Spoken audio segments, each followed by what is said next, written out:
명령 불복종으로 선조에 의해서 감옥에 갇혔잖아요. 진짜 그때 선조가 죽일 마음을 가졌어요. 어마어마한 고문을 가하면서 몸이 망가질 대로 망가졌죠. 근데 아들이 모진 고문 속에서 감옥에 나왔다고 하니까 어머님이 아산에서 배를 타고 서해바다 쪽으로 올라와서 한양 쪽으로 오시는데 너무 연세가 많으셔가지고 기력이 다하셔가지고 배 위에서 돌아갔어요.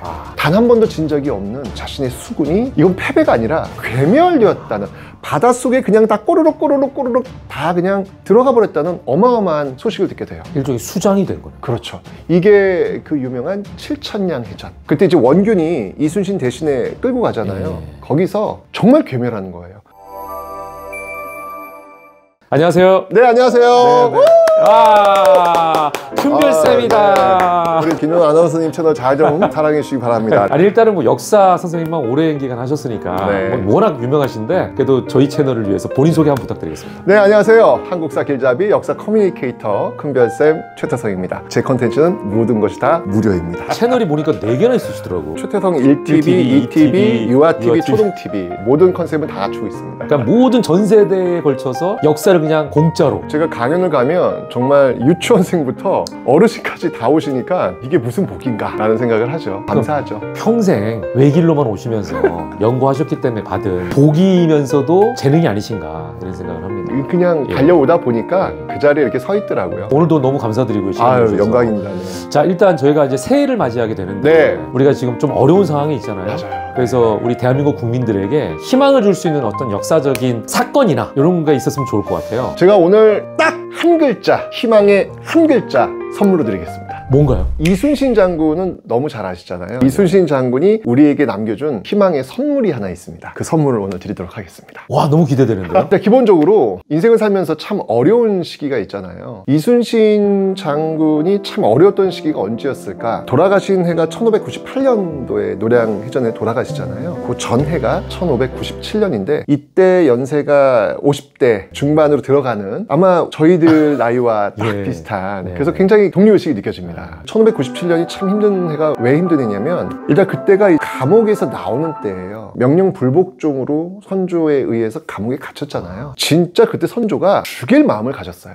어마어마한 고문을 가하면서 몸이 망가질 대로 망가졌죠. 근데 그때 여러 대신들이 아직 전쟁이 끝나지 않았으니까 그냥 목숨줄 하나는 그냥 붙여 놓으시죠. 이제 이것도 이제 선조 달래느라고 그렇게 얘기를 한 거죠. 그래서 전쟁 안 끝났으니까 그러면 끝나고 보자. 뭐 이런 어떤 심산이었을 것 같아요. 그래서 몸이 그냥 망가질 대로 망가져서 나온 해가 1597년 봄입니다. 얼마나 힘들었겠어요. 더 힘든 일이 터지는데 그게 뭐냐면 아들이 모진 고문 속에서 감옥에 나왔다고 하니까 어머님이 아산에서 배를 타고 서해바다 쪽으로 올라와서 한양 쪽으로 오시는데 너무 연세가 많으셔가지고 기력이 다하셔가지고 배 위에서 돌아가세요.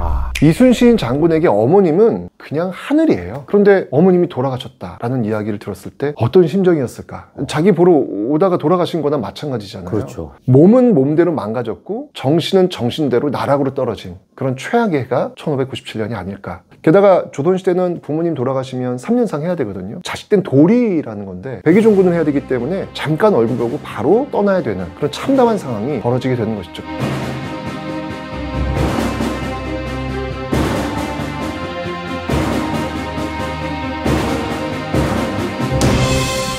그때 이순신 장군이 정말 통곡을 하세요. 아무것도 할 수 없는 그런 시대였으니까. 제가 그때쯤 되면 저는 선조 가만 안 두고 싶다는 생각할 것 같아요. 마음에 칼 하나 들고 다닐 것 같은 그런 느낌이 들어요. 나 몸 망가뜨렸고 그리고 어머님 돌아가셨고 너무 가슴 아픈 어떤 그런 순간이 바로 1997년지 연달아 연결됐는데 더 충격적인 사건이 또 벌어집니다. 이게 참 인생을 살면서 이게 악재가 계속 한꺼번에 올 때가 있잖아요. 설상가상이네요. 하늘이 해도 해도 너무한 거 아니냐. 참 묘하죠. 그렇게 무너질 때 와르르 무너지는 그런 케이스가 인생 살면서 많이 있는 것 같아요. 이순신 장군이 1597년 그랬던 것 같아요. 어떤 소식이었냐면 이건 정말 최악의 소식이었는데 여름이었죠. 음력 7월 달이었는데 이때 자신이 정말 갈고 또 갈고 닦았던 자신의 수군, 단 한 번도 진 적이 없는 자신의 수군이 이건 패배가 아니라 괴멸되었다는, 바닷속에 그냥 다 꼬르륵 다 그냥 들어가 버렸다는 어마어마한 소식을 듣게 돼요. 일종의 수장이 된 거네요. 그렇죠. 이게 그 유명한 칠천량 해전. 그때 이제 원균이 이순신 대신에 끌고 가잖아요. 거기서 정말 괴멸하는 거예요. 전교 1등이 갑자기 꼴등하기 쉽지 않습니다. 그것도 어려운 일이거든요. 단 한 번도 진 적이 없는 조선수군이 그냥 진 것도 아니라 바닷속에 그냥 수장됐다라고 하는 거는 이순신에게는 이건 너무 충격이잖아요. 몸은 망가졌죠. 정신적으로 지금 나락으로 떨어졌죠. 내 팔과 다리를 다 잘라놓은 거예요. 저도 아마 이순신이라고 하는 입장에서 한번 빙의해 봤을 때 이때쯤이면 어떨까? 버티기 쉽지 않겠다라는 생각이 들더라고요. 뭔가를 해보겠다는 의지가 전혀 없을 것 같은 그런 생각? 근데 그때 이제 자신의 상관 선조가 반성문 편지를 써서 이순신한테 보냅니다. 사실은 이순신의 명령 불복종, 또 원균의 패전, 이거 다 선조가 시켰던 거거든요. 근데 결국은 이제 조선수군이 괴멸됐잖아요. 그러니까 선조가 편지로 참담하다. 너한테 내가 뭐라 할 말이 없다. 다시 너를 삼도 수군 통제사에 임명하노라. 아우 뻔뻔해 진짜. 방법이 없으니까 이런 거 아니에요? 이순신밖에 없으니까 다시 찾는데 그때 이순신이 참 대단한 게요.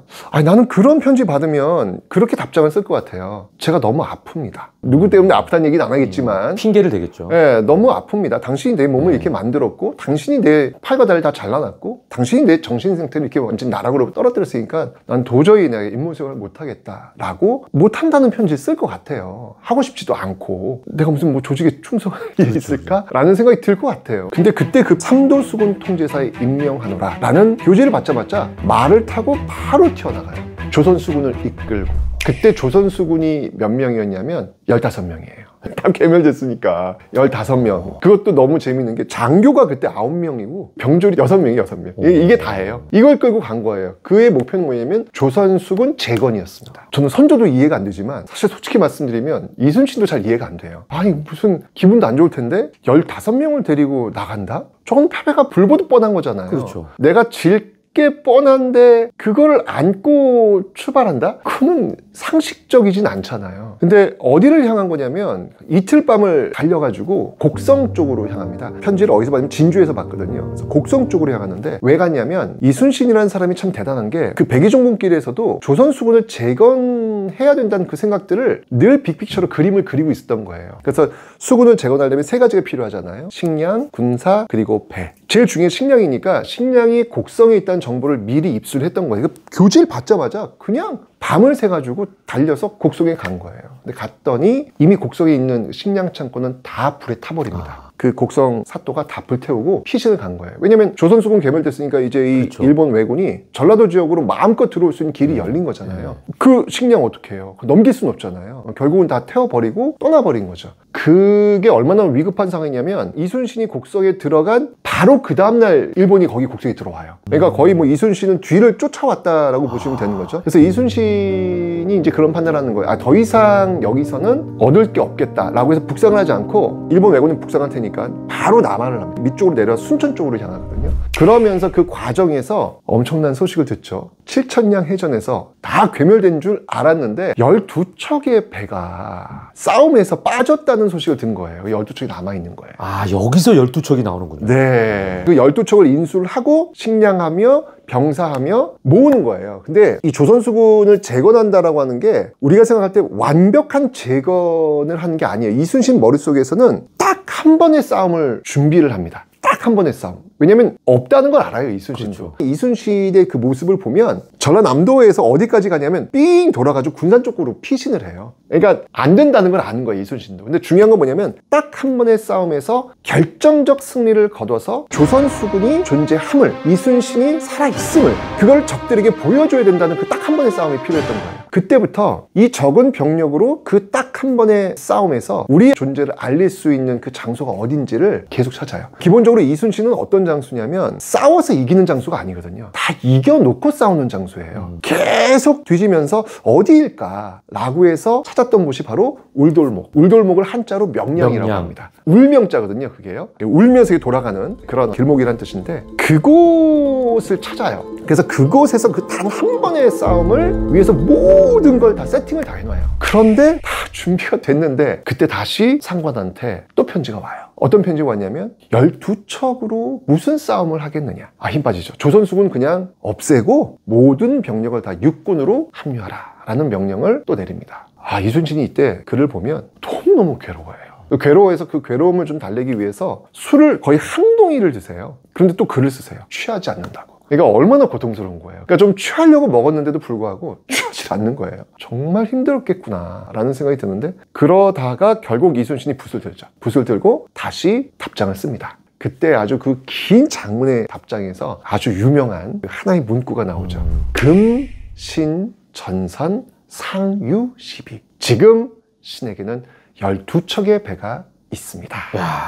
라고 하는 글을 쓴 거예요. 근데 우리가 지금 이 너무 유명한 문구에 꽂히다 보니까 조금 입장을 바꿔놓고 생각해 봐야 되거든요. 자, 그러면 그 편지를 받았을 선조는 어떤 생각을 했을까? 선조는 분명히 예전에 한번 명령 불복종 때문에 이순신 감옥에 집어넣어서 거의 죽이려고 했거든요. 다시 명을 내렸단 말이에요. 조선수군 파하고 육군으로 합류하라고. 근데 이순신이 지금 싸우겠대. 못하겠대. 선조 입장은 어땠을까? 두 번째 명령 불복종 직전이네요. 선조는 결심했을 거예요. 넌 내가 죽인다. 이순신 장군이 그런 생각이 들어요. 왜 노량에서 그렇게 무리하게 싸웠을까? 사실 일본군은 싸울 의지가 없었어요. 걔네들은 그냥 빨리 그냥 일본으로 도망가고 싶었거든요. 근데 그걸 쫓아가서 굳이 그렇게 격렬하게 싸울 이유가 뭐였을까? 뭐 물론 이순신 장군은 우리에게 피해를 줬으니 그만큼의 피해를 줘야 다시는 쳐들어오지 않을 거다라는 이야기는 했지만, 제가 상식적으로 봤을 때는 그 이유가 될까? 근데 아마 이순신은 그 글을 금신전선 상유시비라고 하는 그 문구를 쓰면서 여기서 자신의 모든 것을 내놓았다라는 생각이 들더라고요. 다 걸었네요. 다 건 거죠. 왜냐면 또 한 번의 명령 불복종이니까,